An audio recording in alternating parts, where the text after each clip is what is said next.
The cold winter chill wafted into the apartment window where you sat by the sill, looking out into the city through the grates of the fire escape.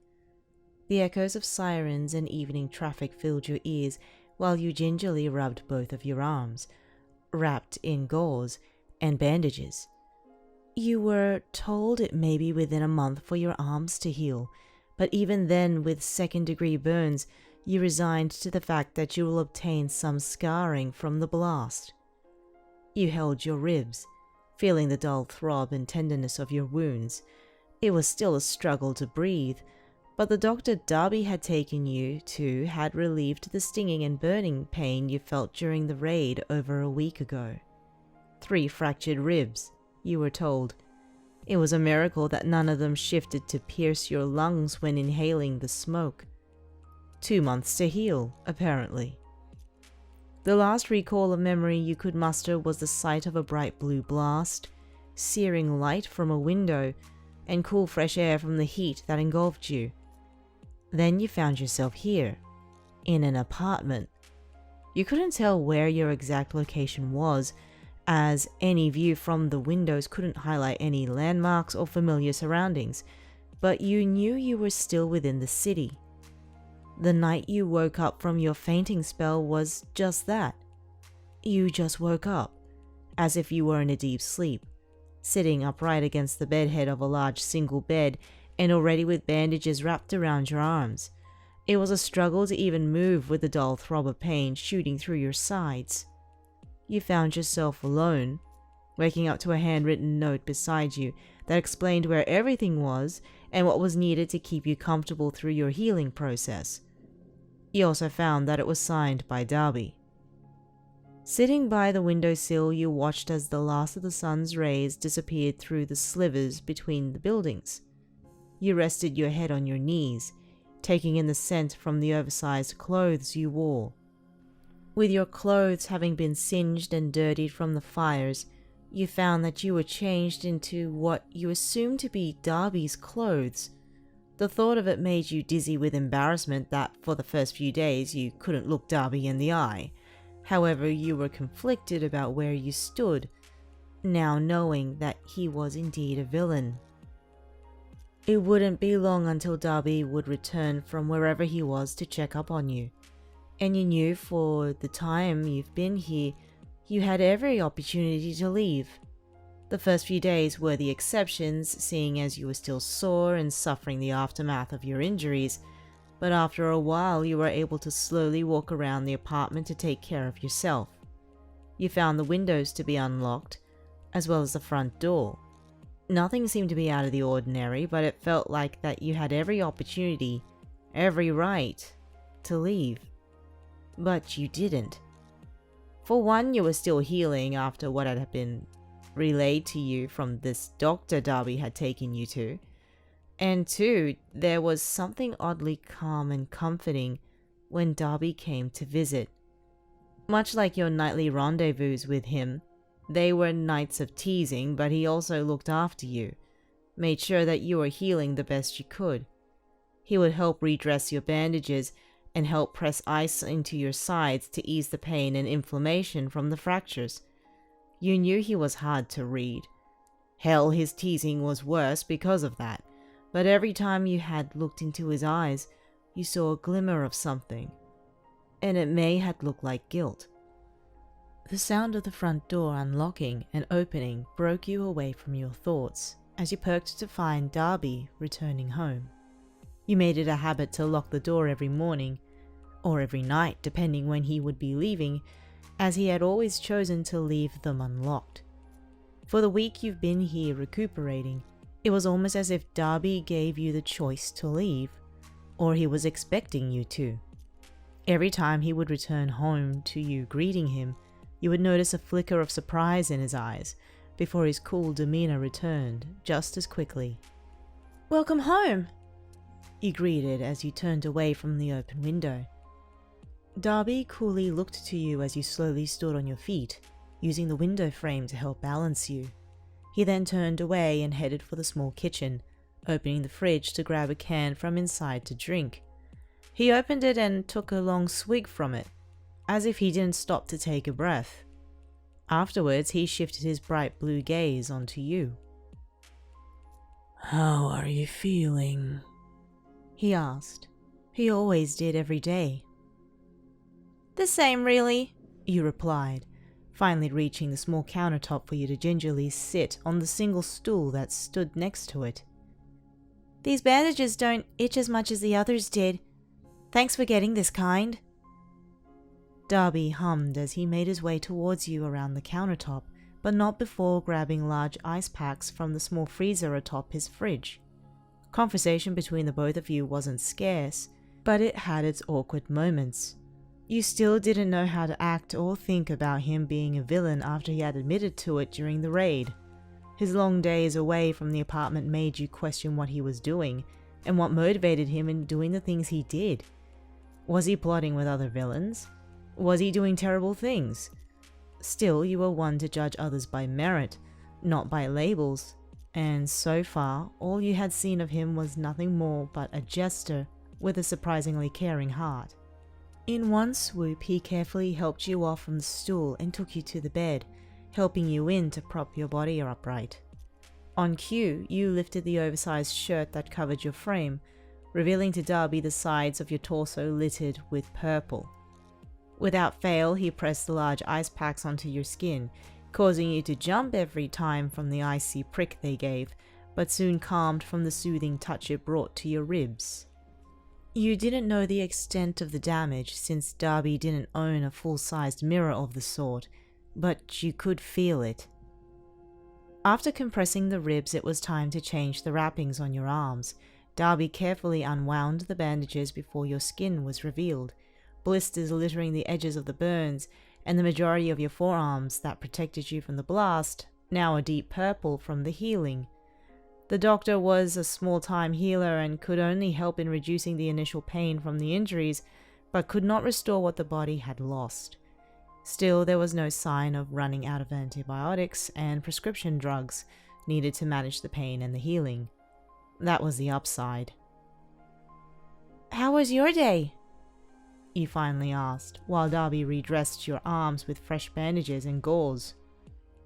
"The same as usual," he answered. He always gave that as a response, but his tone this time was different. His focus was fully on your bandages, something uncharacteristic. You expected a quip by now, or a tease even, to break the tension. But nothing. "Let's go somewhere tonight," Dabi piped as he finished wrapping your bandages. "I think you need the fresh air. Can't have you wallowing in here forever." Dabi, I can't even walk out the door before I'm out of breath," you replied with a nervous laugh.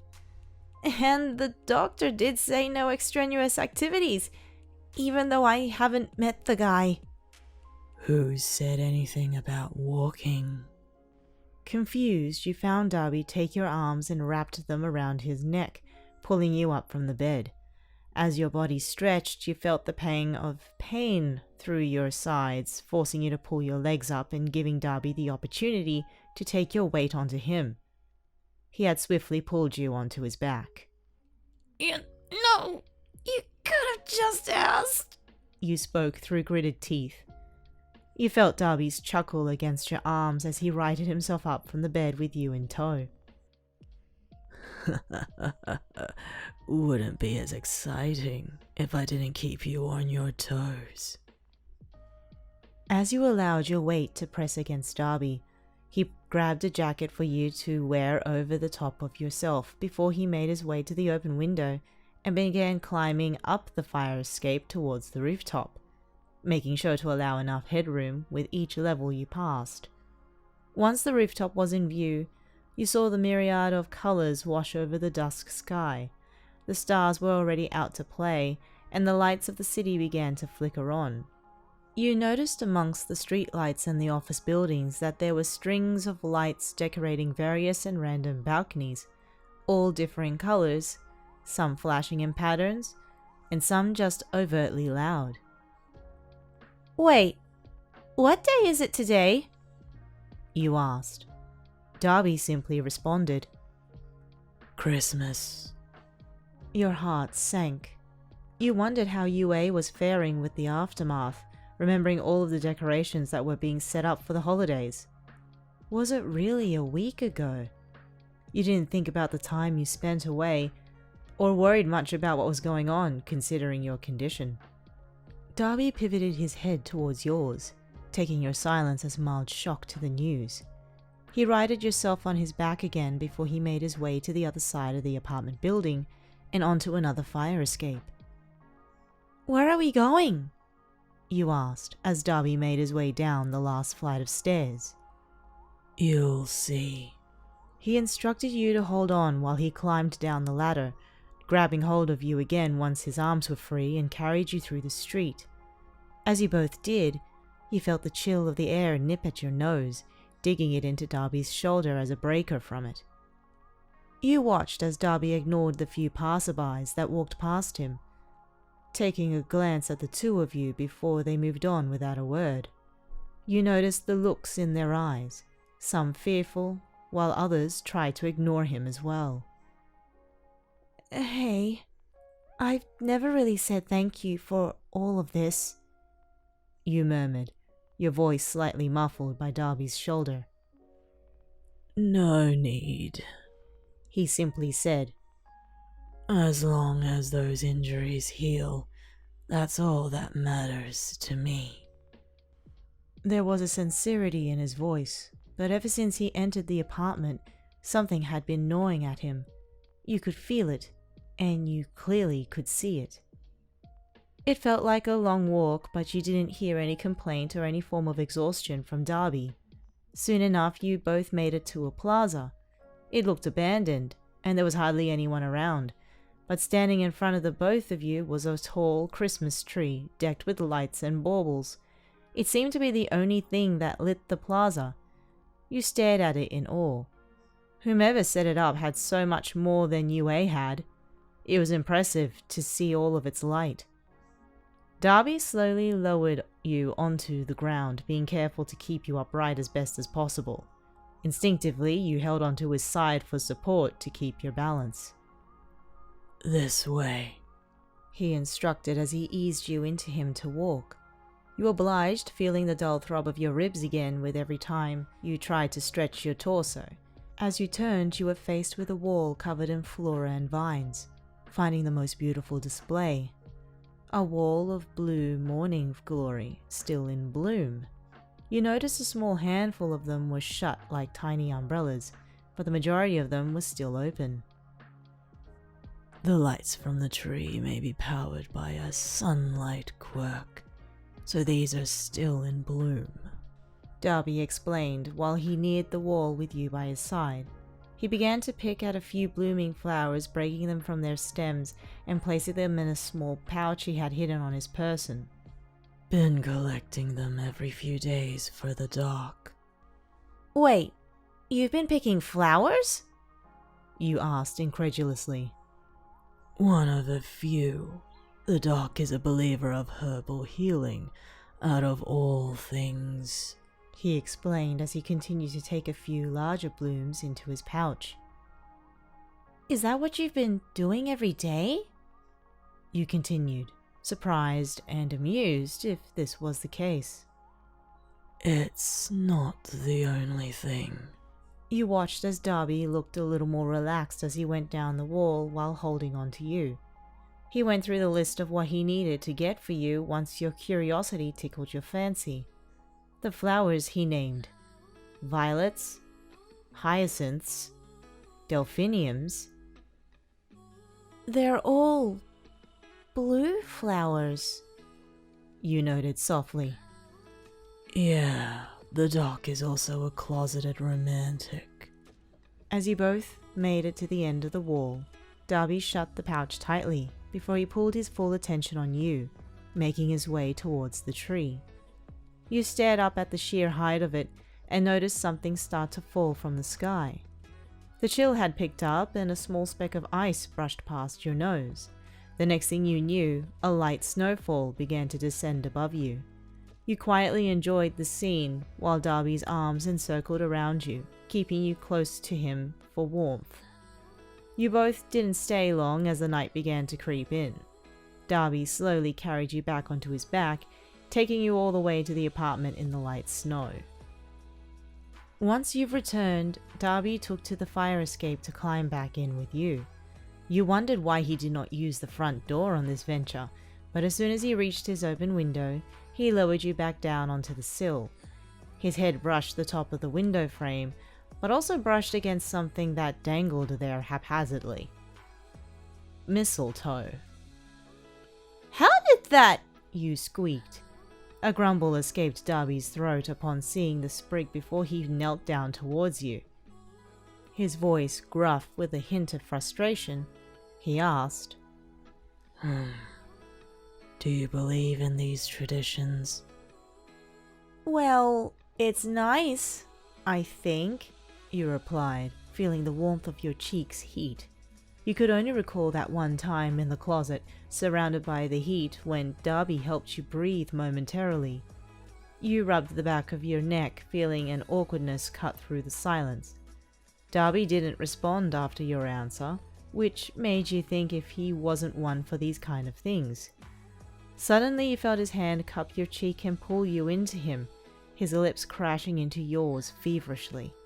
You felt the cold of his staples against your skin, but his warm lips made you melt. You whimpered a little from the strain your ribs were giving, but Dabi made sure to accommodate as best as he could, holding onto your body gingerly and leaning into you to give some relief. As he pulled away, you felt his hot breath wash over you against the chill of the winter's snow. His bright blue eyes looked like they glistened this close to him. I'll be back, he spoke softly before he flicked your nose, causing you to recoil from him. Don't wait up. You rubbed your nose, brows furrowed, but once you turned to Dabi's calm face, you smiled. "I'll be waiting," you replied. "But where are you going?" Doctor's appointment. You heard the clamor of his boots hit each step before you no longer heard him, watching him walk towards the street and disappear into the night. Sitting by the windowsill, you watched the night sky twinkle and the snow slowly beginning to make piles along the streets and the buildings. You tightened the jacket that still hung on your shoulders around you like a blanket. Dabi had already given so much of his time and effort into you, and yet you still knew very little of him. 2 months to heal, apparently.